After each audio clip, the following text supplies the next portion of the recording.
I'm not a monkey. You originated from what? I come from God, ma'am.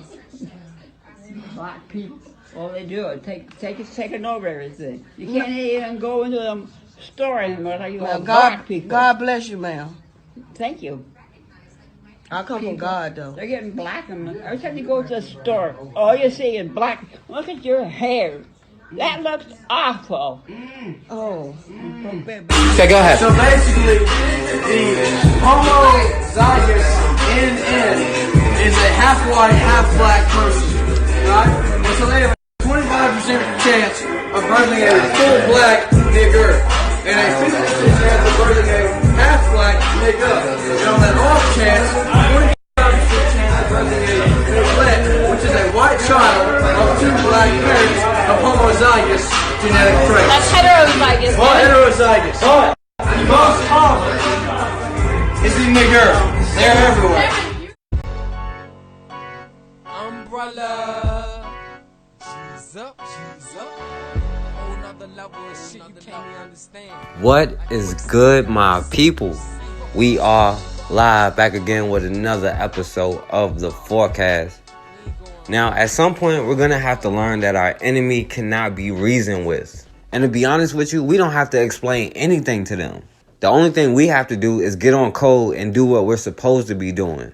But we're busy trying to convince them not to harm us. But then they say we're the ones that's causing division for even speaking about it. Then after they spill our blood and then justify it, they turn around and shame us if we talk about defending ourselves. All of a sudden, that's not the answer. Although when they do it to us, it's justified. But we can't get involved in somebody else's justice system and expect to change it. We're trying to change a system that has its roots in injustice. You can't plant an apple seed and expect to get oranges. Yet we expect this system to give us justice. But this system has been designed to hurt us. And the system of white supremacy has to be destroyed. No matter what we do, we're treated the same. America loves to talk about respecting the veterans. And even though so many of us fought to defend this country, historically, black veterans have been treated even worse. Back in 1917 in Texas, just because some black soldiers came to Houston, it led to the Houston riot of 1917, also known as the Camp Logan Mutiny. Now, these black soldiers, also known as Buffalo Soldiers, were respected and revered, and their regiment was one of the most important in the army. Now, these soldiers who were coming from New Mexico, and they weren't used to the kind of Jim Crow laws that were in Texas. And even though these soldiers were there to protect everybody, including the white residents, but the white residents would continue to chastise them every chance they got. Always yelling, "Nigga, leave, go back to where you came from." And the police, who also resented the black soldiers, would always harass them, beat them up, and just violate their rights. And God forbid if they broke the law, like riding on the white side of a streetcar. Now, the white residents in Houston felt that these black men were uppity Negroes because they weren't used to the same kind of Jim Crow that existed there. And they felt like these soldiers would influence other Negroes to start acting uppity. So then one day, a cop, Lee Sparks, who was an open white supremacist and KKK member, and he used to always brag about beating blacks over the head to get their heart right. But this cop, Lee Sparks, and his partner, Rufus Daniels, often patrolled in the black neighborhoods, which they enjoyed because they terrorized the black community every single day. But one day, these two cops claimed they were trying to break up a dice game. And according to them, they fired warning shots. And then everybody took off running. So then these cops claim they saw one brother run into this black woman's house. So these cops, unannounced, just broke into her home. Now, this woman was minding her own business, ironing. And she wasn't fully dressed, basically in her pajamas. And then these two cops started questioning her like she was hiding somebody. Now, while they're questioning her, she's upset because she's standing there half dressed and two people just broke into her home. And one of these cops, Lee Sparks, is a well-known racist that everybody knows. And this black woman telling them to get out of her house because nobody else is in the house. So these two cops decide to arrest her because of her attitude. So they start pulling this black woman, Sarah Tavers, out of her house, half naked, in her pajamas. And she was trying to fight back and she started screaming for help. So one of the Buffalo Soldiers, Alonzo Edwards, heard her screaming and saw what was going on and tried to go de-escalate the situation. This brother Alonzo Edwards offered to take her into custody himself. But these two cops responded by repeatedly pistol whipping his brother and beating his brother up. Then they arrested this black soldier and this black woman. And then when word got back to camp, the corporal, Charles Baltimore, who was considered a model soldier, and he always followed orders, even whites would call him a good Negro. So this corporal, Charles Baltimore, approached the two cops, and the cop Lee Sparks, who already resented these soldiers, responded again by pistol whipping his brother. And as Charles Baltimore tried to get away, eventually the police found him hiding under the bed in somebody's home that let him in. And then the cops brutally beat him up and then arrested him. By then, rumors started getting back to the camp that Corporal Baltimore had been lynched. And this was somebody that followed every order. By then, these black soldiers had had enough. They were tired of having their civil and human rights violated, and they were tired of all the violence. And after more rumors of a lynch mob that was supposed to be coming, these soldiers started arming themselves and stockpiling ammunition. A major, who was white, tried to disarm the soldiers, but it was too late. They were already talking about taking justice in their own hands. And by then, black people were being lynched and killed so much, they adopted the slogan, "If you must die, at least take one with you." They even tried to bring the brother Charles Baltimore back to camp to calm them down, but it was already too late. One black soldier, Vida Henry, tried to warn the major that these soldiers were armed and ready to take justice in their own hands. And as the major tried to line the soldiers up, one person shot into the air and said the lynch mob was coming. So the soldiers just started firing randomly into buildings that were around them. The sergeant, Vida Henry, that had warned the major in the first place, turned out to be one of the leaders in the uprising. He told them to grab as many weapons and as much ammunition as they could. And then he started leading the troops 2.5 miles into Houston. They started shooting at the first white homes they came across, killing white people, including teenagers. And they were shooting at every white person they saw, but they left every black person unharmed. Some of the soldiers even warned their mulatto friends because they were going to shoot at anything that isn't black. When one car passed with 2 whites in it, they opened fire. Then the next car that passed had 2 black people in it, and they let them go unharmed. And when the white residents heard what was going on, they started raiding the gun stores, trying to get any ammunition they could. Then the police started raiding every black person home looking for these Buffalo Soldiers, including the home of a 6-year-old Henrietta Wells, who became a famous debater. And the character in the movie The Great Debaters was based off her. But as the police were going through every black person home one by one, the white residents started gathering at the police station, and the cops just started giving out guns, deputizing random white citizens. But the Buffalo Soldiers continued to march, stopping several cars, including police cars. One car they stopped had 4 cops in it, including the cop Rufus Daniels, who was involved in the initial incident. The soldiers ended up shooting the cop Rufus Daniels. Then they started beating his face with the butt of their guns and stabbing him with bayonets. And that was payback for the beating he gave Charles Baltimore and other black soldiers. Then these soldiers shot into another car they thought the Houston police was in. But he turned out to be in the National Guard, not the Houston police. Now, after they shot this white man in the National Guard, many of them felt like they were making a mistake. And they immediately stopped shooting and then went back to camp. Now, the Sergeant Vida Henry, who was injured, refused to go back to camp. And he ended up shooting himself. And by the end of the riot, after a few hours, 16 whites ended up getting killed, including 5 cops. And another white person died later, making it 17. Now, only 3 of the Buffalo Soldiers were killed, making this one of the few race riots where more white people were killed than black. Now, after the riot, of course, the dominant society were pissed. They went from black home to home, taking away weapons and arresting people at random. And the soldiers had to be sent out of town to avoid being lynched. But instead of calling it a race riot or a rebellion, they called it a mutiny. And after 3 court-martials, around 118 soldiers were charged. And 64 ended up going to trial in Texas. Now, this was the largest court-martial in American history, but the military tried to keep it on the low. They tried to speed through the trial, and all 64 soldiers had to use one lawyer that never actually worked a court case, and they only gave them 1 week to prepare. Now, even though these soldiers were facing the death penalty, they all got on code and maintained a vow of silence. They didn't even talk to their own lawyer. There were probably some people who weren't involved that were arrested, and some people who were involved that wasn't arrested. But nobody said anything. Eventually, 54 were found guilty on all charges, and 41 were given life in prison. Another 4 were also found guilty, but they were given less time, and 5 people ended up getting acquitted. Now, they ended up accusing 13 of them of being the masterminds, including Charles Baltimore, because they say him getting beat up started the whole thing. Now, all the way to the end, these soldiers showed no fear. They didn't beg for mercy. They weren't crying. They weren't smiling. They just kept a stone face and showed no emotion. They wouldn't give them the satisfaction of showing an emotion. And all these brothers went out like the warriors that they were.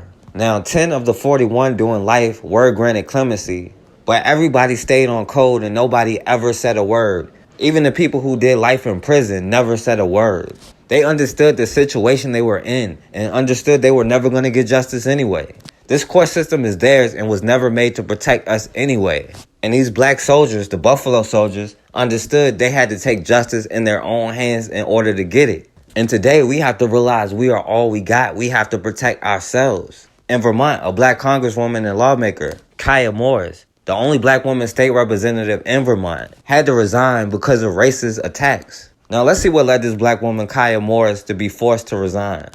For 2 years, we lived in my husband's childhood home, feeling unsafe.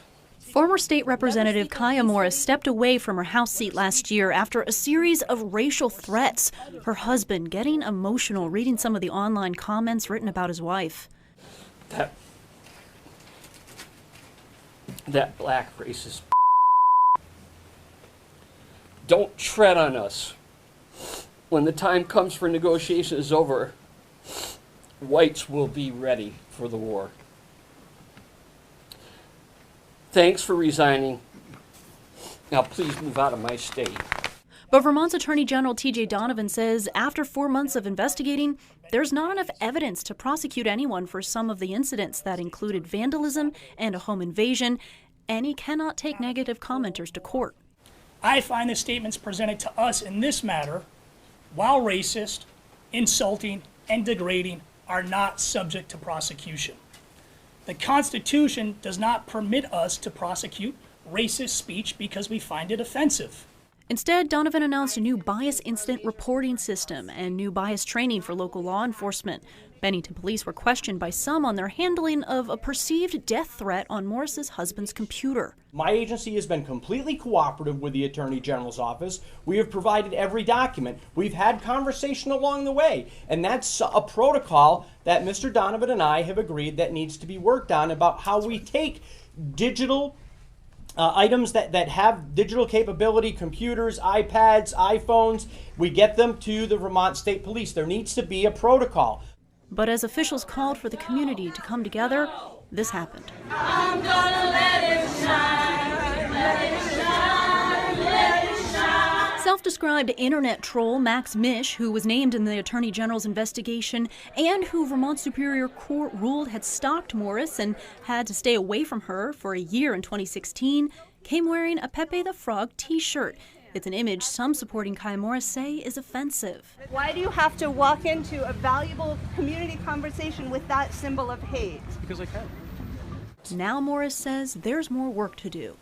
It unfortunately needs to be said that I am not the cause of racism in this state. Our local, regional, state economic challenges cannot be laid at my feet.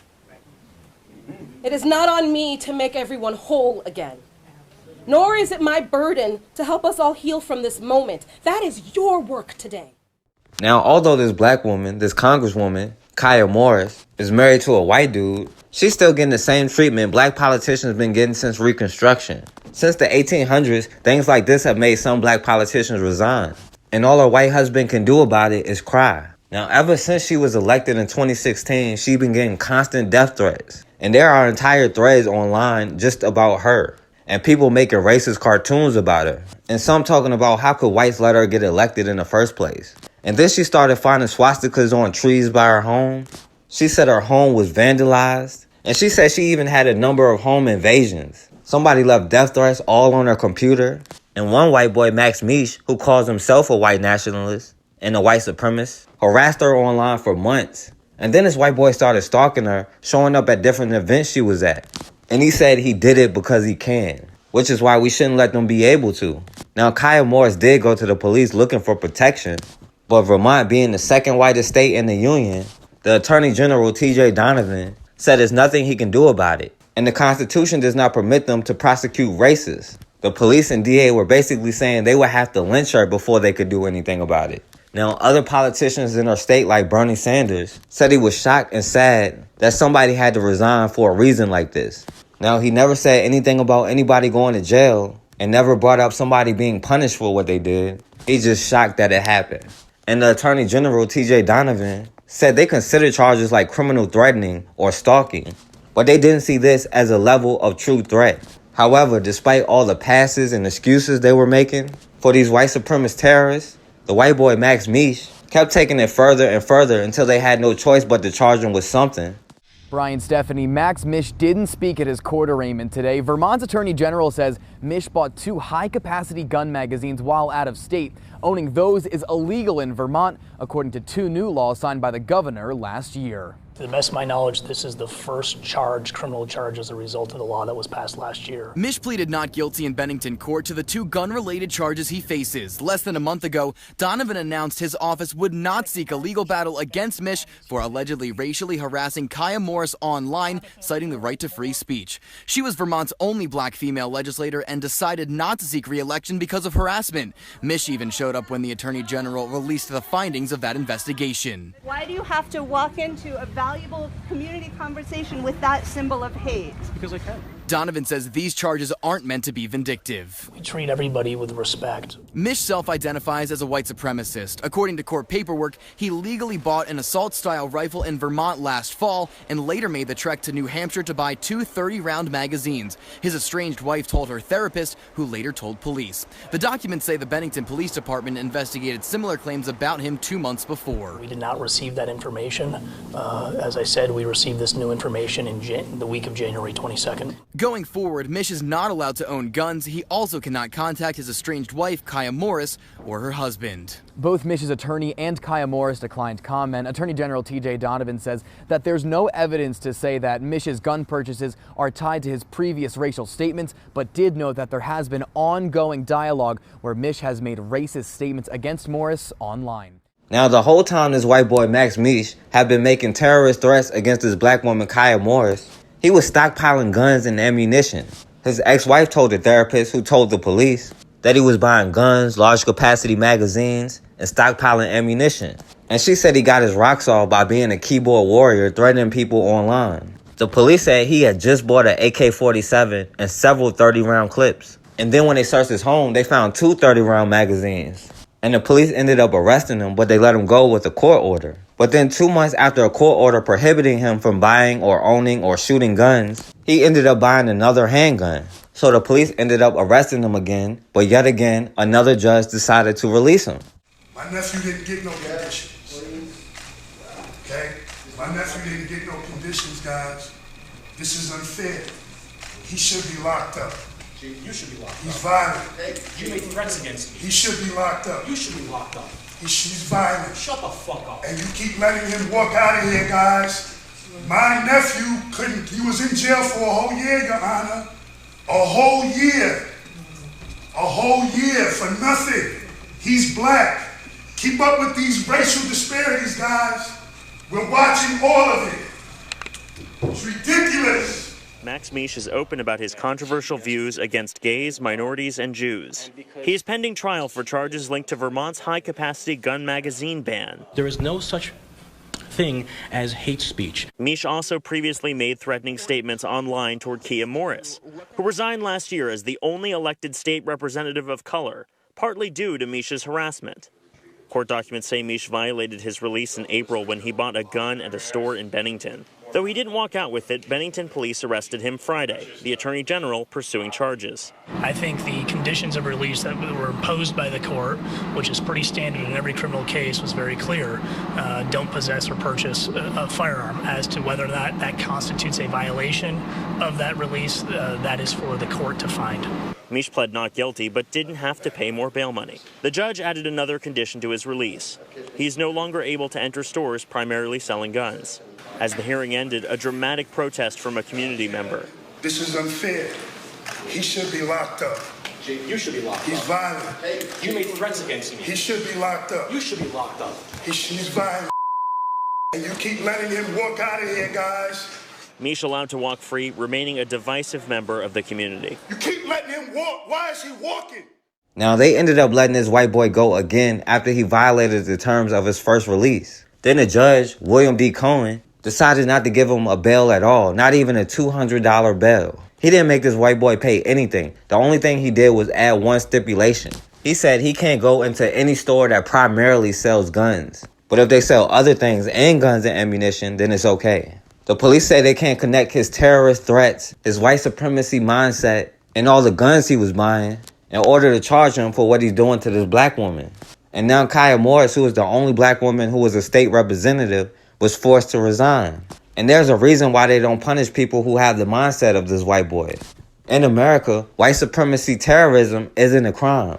And there's nothing they can do until blood is shed.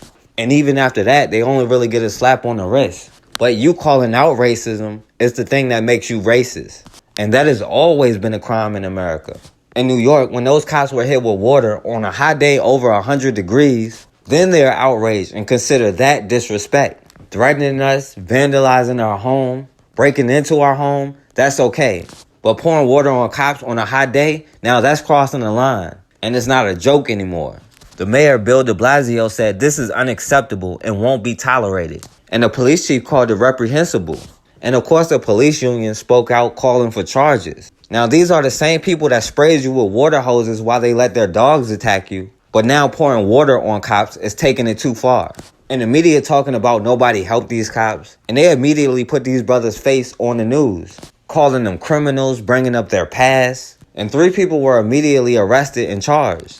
Now, to be honest with you, we have to start responding like them. We have to respond with more urgency than they do to get out of the position that we are in. At the end of the day, we are all we got. And if we don't get on code and do what we have to do and protect ourselves, we're going to continue to get the same results that we have always got.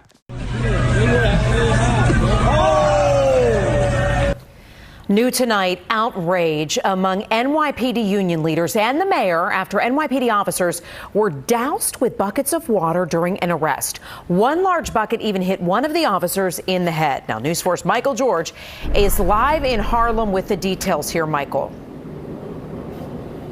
Yeah, these videos are now going viral. They show NYPD officers being disrespected on the jobs, being doused with water. Now, some people call this a prank, but the NYPD says this crossed the line. A crowd in Harlem throws buckets and pours water on officers in the middle of making an arrest. In a separate incident, another video shows it happening again. Bystanders laugh and record videos, but no one helps. Yo, they violated them! They violated them! No, they violated them! Oh, they not stopping! Oh my God! That is terrible. The videos were posted to social media, which caught the attention of the NYPD. Now they have people talking in Harlem. Many praise the officers for ignoring the harassment and continuing to do their jobs. That's like the high road to take. I guess they did, the best thing they can do, just walk away. The police union blames City Hall for inciting what they call anti-police sentiment. But some say this is indicative of the attitude many people have towards police. That's always the root behind these problems there, police and community relations, when it deteriorates, then you have these problems here. Mayor De Blasio calls the crowd's actions completely unacceptable, tweeting, "The NYPD kept New Yorkers safe through the heat wave and last night's outages. We won't tolerate this kind of disrespect." The NYPD's chief, Terrence Monahan, says what happened to those officers was reprehensible. Every New Yorker must show respect for our cops. They deserve nothing less. Now, the NYPD is investigating one of those incidents here in Harlem, another in Brooklyn. The people involved could potentially face criminal charges. Well, what started out as a playground game is landing a 10-year-old in court on assault charges. He's accused of throwing a ball that hit and injured another child. 7 Action News reporter Jen Shans talked to parents tonight, joins us live from Canton with more on how all this happened. Jen? Well, Dave, it all happened here outside Erickson Elementary in Canton back in early April. That's where the 2 boys were playing, and that's where this incident occurred. But just a few days ago, one of the mothers was informed that her 10-year-old is charged with aggravated assault in juvenile court. These kids are basically playing a game that we all have played. But on April 29th, what seemed like a harmless game ended with one student getting seriously hurt. According to the boy's mother, who asked we not show her face, he has a rare medical condition, making head injuries especially dangerous. According to a police report, during that game, another student threw a ball at his face on purpose. He sustained facial tissue damage to his face. He had a black eye and a bruised nose. Records show the then 4th grader also suffered a concussion. His condition is something Kamishi Lindley says she and her son, Bryce, knew nothing about. Wednesday, Bryce was charged with aggravated assault. I couldn't believe it. This is on top of a one-day suspension, which occurred right after the incident. This is a kid that was playing on the playground with his friends. I tried not to let it get to this point. This mother claiming her son had been hurt before and that she reported it to the school. My son was hit twice in the face with a ball previously due to this, and the child apologized to my son, and he said, "Mom, it's okay. We're still going to be friends." I'm unaware of any of those situations. Sorry that her child got hurt. I'd be sorry for any child that got hurt. Lindley wishing that this could be solved in the classroom and not in court. Both mothers are telling me that this has really affected both of their children's ability to look forward to the coming school year. They're going into the 5th grade. Meanwhile, this case will be in juvenile court August 1st for a pretrial hearing. Come on, you come out. Let's walk out. Don't put your light in my face. All right. Nicholas Joseph Fury, agent of SHIELD. You're a sucker. Nicholas Joseph Fury, with 3 names. Now the police is here because the staff here just came up to me out the blue from coming to the bathroom and said that I didn't pay and didn't have a ticket. So what you guys had to say to me now? So what's the deal? These guys said you didn't buy a ticket. You have a ticket. Ask him why he say that. I don't know why he said it. Why you say I didn't have a ticket? Sir, you walked in the exit door, and my staff warned me that they did not sell you a ticket, that you didn't get your ticket. That's what you're saying now, right? Yes, that's what I'm saying. You're 100% sure of that? I'm sure. Nobody's standing. All the staff is 100% sure of that? All the staff is 100% sure of that, right? Would you hold this? Oh, I'll put it. Yeah, You got a ticket. I don't have any tickets, so. Now I want to see the manager now. I am the manager, sir. Who's your boss? This is a ticket that was. Who's your boss? It does look like it was purchased. Who's your boss? Sold. No. Now, what does that ticket say on there, sir?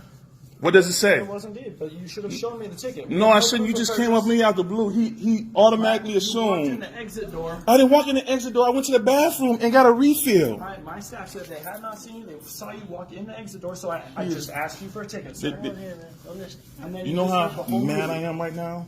You know how embarrassed this is? You know how embarrassed this is? And I told him, I said, go check the videotape, then come back to me. Listen, you know what? It wouldn't be embarrassing at all. There's nobody going to go to toilet. Couldn't go check the videotape. Man, this is embarrassing. For somebody to come up to me out the blue, this is embarrassing, man. Long ago, it's going to happen all this is embarrassing. Have to call the police, and now you produce a ticket talking about how embarrassing. But I told him to go check. It seemed. If somebody come up to you out the blue and say, "Get out of here," you came out. I said, "No, I didn't." I said, "Quit playing." I said, "Get out of here! Quit playing with me, man." Show the damn ticket. All you had to do is show the ticket. That's it. Man, it don't matter if I said go check the tape. You should be what? Okay, listen. Shouldn't they be 100% sure if they're blaming somebody? Shouldn't they be 100%? I don't. This is not my place of. I'm just saying. So shouldn't you be 100%? Listen, hear me out for a second. A couple of options. It's private property. If they want you to stay and watch a movie, you're more than welcome. It's up to them. If they want you to leave, that's up to them. If you want a refund, that's up to them. We're out of it. This is a civil matter between you and them, not us. There's no crime that we can determine. Who's your boss, man? So. I want to talk to your boss. Tony Fletcher, I'll give you a card. But give me a card, man. It's not a you see how this is, man? Listen, you see this? It's nothing to really see. If you just showed the ticket in the beginning, shut up. Shut up. Catch you later. Shut up. All right. And I want a refund. No, we're not giving you a refund. You violated our code of conduct. You turn your flashlight on in the theater. It says on the back. You see this now, man? You see this, man? I'm calling the news right now, and I'm sending them this tape right now, okay? You're going to look like an idiot. Then he kicked me out. Don't want to give me a refund. He saw the ticket that I have. Give me all my ticket stuff. This is the ticket stub that proved that I paid to get in here. Hey sir, how you doing? Doing well, how are you? Hey, good. Hey, do you live here? I do, yes. Okay, where do you live at? In this apartment right here. Oh, okay. You got ID on you? No, I don't. You don't have ID? Well, I do have an ID, but I do have to show it to you. You don't have ID on you? I do have an ID. Okay. Do I have to show it to you? You don't have to. Is this your car? Yes, it is. Okay. Is there a problem? What building do you live in? This building right here. What's the address? I don't have to show. I don't have to tell you the address. What's that? Do I need to tell you the address? Yeah, what's the address? Why do I need to tell you my address? No, I'm asking you what the address is. But why do I need to tell you that? Because I'm asking you. But is there a reason why you're asking me? Because I want to know if you live here, because if you don't live here... I just told you I do live here.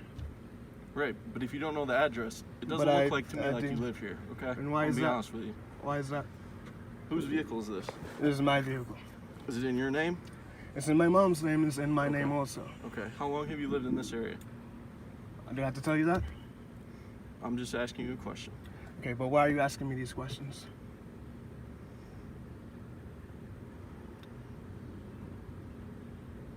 Do you live here or not, sir? I already told you, I do live here. Okay, because if you don't live here, you're trespassing. I know that, and I told you, I live here. Okay. So what's the address that you live at? Why do I have to tell you that? Because I don't believe you live here, sir. And why don't you believe me? Why don't you believe I live here? Because you don't know the address. I already told you I do know the address. Okay, what's the address that you live here? I don't have to tell you that.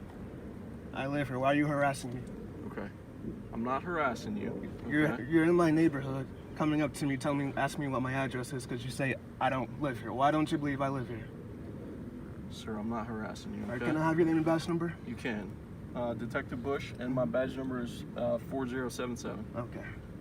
Thank you. So do you have an ID on you or not? I do. I already told you I do have an ID. Okay.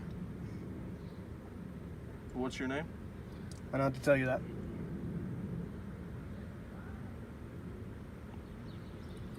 Am I being detained or am I free to go? You're free to go, sir. Thank you. You have a good day. You too. Thank you. You were not a victim. Tanya, you were not a victim. This woman is calling the police on me after they told me I went to the ATM and got cash. They told me that I did not have enough money, in my account when I have enough money in my account. And now Tanya is calling the police on me after I've asked her to process my payment. This woman is calling the police at me in CVS when I have cash, and I have asked her several times to process my payment. Take my money and process my payment so that I can get my prescriptions. I'm at CVS and I'm having the police called on me. I won't coddle your feelings. Take a step back and let me try and help Tanya, the way that you can help me now is to process my payment and allow me to leave this establishment, because that's what I want to do. Okay, well, you've already forfeited that. I didn't forfeit anything. I never attacked you. I never attacked you. I didn't attack you. Police are on their way to escort you out. Fault. That's not your fault, and I didn't blame you for that. Last month, my prescription was messed up. That was not your fault. But the issue was when I'm there in the car, Samir's trying to process the payment. It's not processing. Instead of trying another register, you tell me I don't have enough money when I know that I do. We tried it there several It's fine. We don't even have to go over it again. Just, please. You sign up for the prescription only.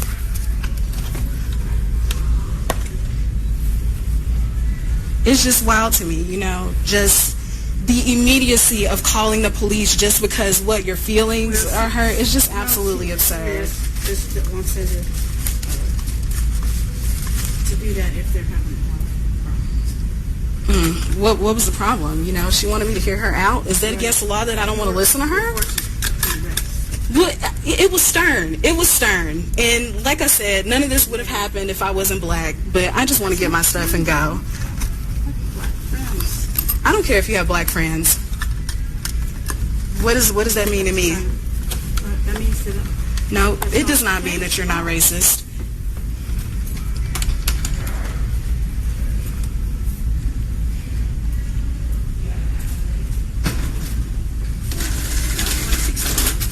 What's my change?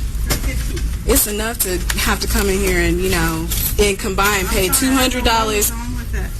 What was wrong with the machine? It's a lot of things that went wrong. But I'll take it up with corporate. I will. I will be taking that up. I got Debbie, Samira, and Tanya. Got your names, got my recording. Thank you, ma'am.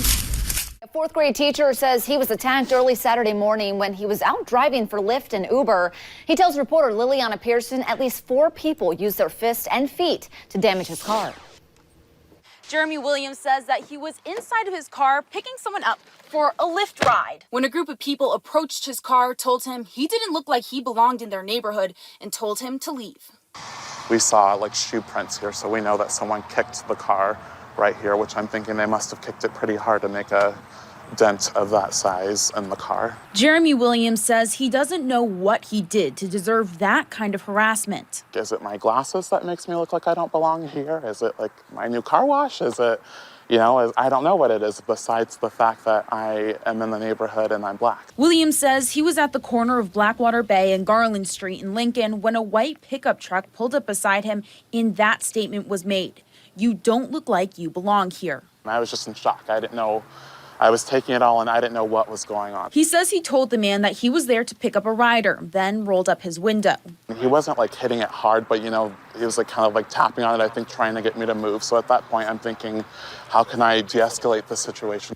Williams pulled around to the other side of the cul-de-sac. They all got out of the car and just started like kicking and hitting the car. And so at that point, I called 911 and I was just trying to get out of there as fast as I could. Williams says he's thankful his doors were locked. How can I get out of here safely, like with my life? Because his attackers kept trying to open them. That was my worst fear, was that they were going to break my windows and get inside and hurt me. I'm thinking, if they're doing this to my car, imagine what they're going to do to you. Lincoln police say they have interviewed everyone involved but have conflicting stories. Now they're focused on finding any home surveillance video that can help them understand what happened. Williams told me that he drove for Uber and Lyft to pay for extra school supplies and decorations in his classroom. But after he was attacked in this neighborhood, he said that he's decided to stop driving altogether. And this year, his classroom might have to go without. A Michigan beauty pageant winner and outspoken supporter of President Trump has her crown revoked. She claims it was over her political views. Kathy Jew was abruptly stripped of her title of Miss Michigan last week after some past tweets came to the attention of pageant officials. And Kathy Jew joins us now. Kathy, thanks for being here. So just to get the story straight, the pageant officials said that they found your social media content to be offensive, insensitive, and inappropriate. Do you see why they felt that way? Honestly, you shouldn't just take tweets out of context. I think it's super important to the full context of the tweet and the full conversation. Everything I've posted was my statistics and opinions, and I think that we should be empowering women's voices and not just stripping them of their title only because of their opinions. So let's look at some of your posts that I think that they had objections to. So here was one. This was from October 2017. I think it was in reference to some conversation about Black Lives Matter. You wrote, "Did you know the majority of black deaths are caused by other blacks? Fix problems within your own community first before blaming others." So do you see how that could be seen as offensive? This tweet was actually in response to another person talking about how all blacks or all cops are bad people, that they kill innocent black people. And I think that you shouldn't just put a blanket statement over all cops. Again, read full tweets and context to make sure to see the full story. Yeah, but I guess your point of, did you know the majority of black deaths are caused by other blacks? What's your point? That's a statistics. You can find that on FBI's website.